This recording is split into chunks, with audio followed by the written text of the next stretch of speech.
नमस्कार दोस्तों, मैं Indresh Maurya super study zone पर आप सभी लोगों का स्वागत अभिनंदन है। आज हम लोग बहुत महत्वपूर्ण टॉपिक लोकहितवाद या जनहितवाद या जनहित याचिका या पीआईएल के बारे में चर्चा करेंगे। अब यहाँ से सबसे पहला प्रश्न पूछा जाता है कि पीआईएल का क्या अर्थ होता है। यह प्रश्न कई बार पूछा गया है कि पीआईएल का क्या अर्थ होता है। तो पीआईएल का अर्थ होता है पब्लिक इंटरेस्ट लिटिगेशन। ये पीआईएल का अर्थ होता है। अब इसके बाद आपसे क्वेश्चन यहाँ पर पूछा जाएगा कि लोकहितवाद का क्या अर्थ होता है। लोकहितवाद किसे कहा जाता है, इसका क्या अर्थ होता है।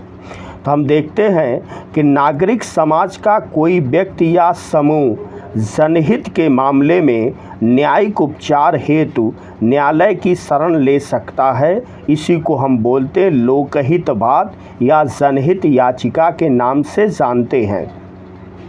अब इसके बाद आपसे क्वेश्चन ये पूछा जाएगा कि लोकहितवाद या जनहित याचिका की शुरुआत कहाँ से होती है। तो लोकहितवाद या जनहित याचिका की शुरुआत अमेरिका से होती है। फिर आपसे क्वेश्चन पूछा जाता है कि भारत ने जनहित याचिका या लोकहितवाद की विचारधारा कहाँ से ग्रहण की है। तो भारत ने जनहित याचिका या लोकहितवाद की विचारधारा अमेरिका से ग्रहण की है।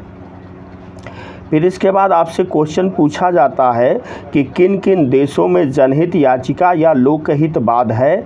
तो भारत और अमेरिका दोनों देशों में लोकहितवाद या जनहित याचिका है। फिर इसके बाद आपसे क्वेश्चन ये पूछा जाएगा कि जनहित याचिका की शुरुआत भारत में कहाँ से होती है। तो हम देखते हैं कि भारत में लोकहितवाद की शुरुआत भागलपुर की जेल में बंद विचाराधीन कैदियों से हुई, जिसके संबंध में लेख लिखने का कार्य के.एफ. रुस्तम कौन है? पुलिस आयोग के सदस्य हैं। के.एफ. रुस्तम ने किया। तथा न्यायालय में याचिका किसने दायर की? तो न्यायालय में याचिका पुष्पा कपिला हिंगो रानी ने दायर की। फिर इसके बाद आपसे क्वेश्चन ये पूछा जाता है कि भारत में लोकहितवाद की शुरुआत कब होती है। तो भारत में लोकहितवाद की शुरुआत 1980 के दशक से होती है। फिर भारत में पहली बार लोकहितवाद या जनहित याचिका सर्वोच्च न्यायालय में दायर की जाती है। और जिस समय सर्वोच्च न्यायालय में दायर की जाती है उस समय मुख्य न्यायाधीश हैं यशवंत विष्णु चंद्रचूड़ के समय दायर की जाती है। और यह क्वेश्चन पूछा गया है कि भारत में जब पहली बार जनहित याचिका या लोकहितवाद दायर किया गया तो उस समय सुप्रीम कोर्ट के मुख्य न्यायाधीश कौन हैं? तो उस समय सुप्रीम कोर्ट के मुख्य न्यायाधीश यशवंत विष्णु चंद्रचूड़ हैं। फिर इसके बाद आपसे क्वेश्चन पूछा जाता है कि मदर ऑफ पीआईएल किसे कहा जाता है। तो mother of PIL Pushpa Kapila Hingorani को कहा जाता है। फिर अगर आपसे पूछा जाए फादर ऑफ पीआईएल किसे कहा जाता है। तो father of PIL PN Bhagwati को कहा जाता है। पीएन भगवती का मतलब प्रफुल्ल चंद्र नटवर लाल भगवती। फिर इसके बाद एक क्वेश्चन बनता है कि पीआईएल से जुड़े कौन कौन से व्यक्ति हैं। तो पीआईएल से जुड़े व्यक्ति हैं, पहला पुष्पा कपिला हिंगो रानी एडवोकेट हैं, दूसरा पीएन भगवती, और तीसरा बीआर कृष्णा अय्यर, और चौथे हैं के.एफ. रुस्तम।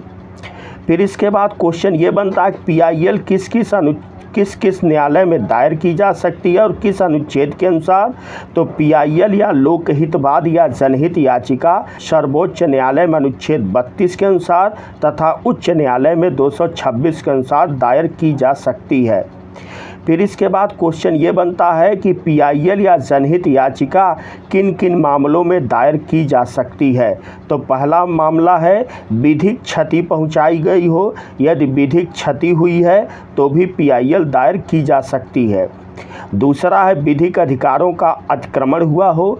तीसरा है निर्धनता या अन्य किसी कारण से संवैधानिक या विधिक अधिकारों के संरक्षण के लिए न्यायालय जाने में असमर्थ हो। चौथा है मौलिक अधिकार प्रभावित हुआ हो। पांचवा है सरकार के किसी फैसले या किसी योजना का प्रभाव लोगों पर बुरा हुआ हो।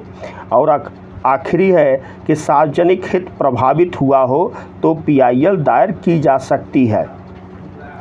फिर इसके बाद ध्यान देंगे कि जो PIL या जनहित याचिका है यह न्यायिक सक्रियता का एक पक्ष है या न्यायिक सक्रियता का एक भाग है। फिर इसके बाद हम लोग देखेंगे कि जो PIL है यह राज्य और सरकार के खिलाफ दायर की जा सकती है, प्राइवेट लोगों के खिलाफ दायर नहीं की जा सकती। फिर PIL 3 प्रकार से न्यायालय में दायर की जा सकती है। पहला है पत्र के माध्यम से दायर की जा सकती है, दूसरा है याचिका के माध्यम से दायर की जा सकती है, तीसरा है न्यायालय द्वारा स्वयं संज्ञान लेना।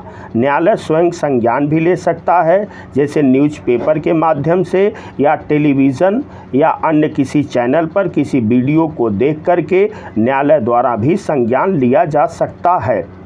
धन्यवाद।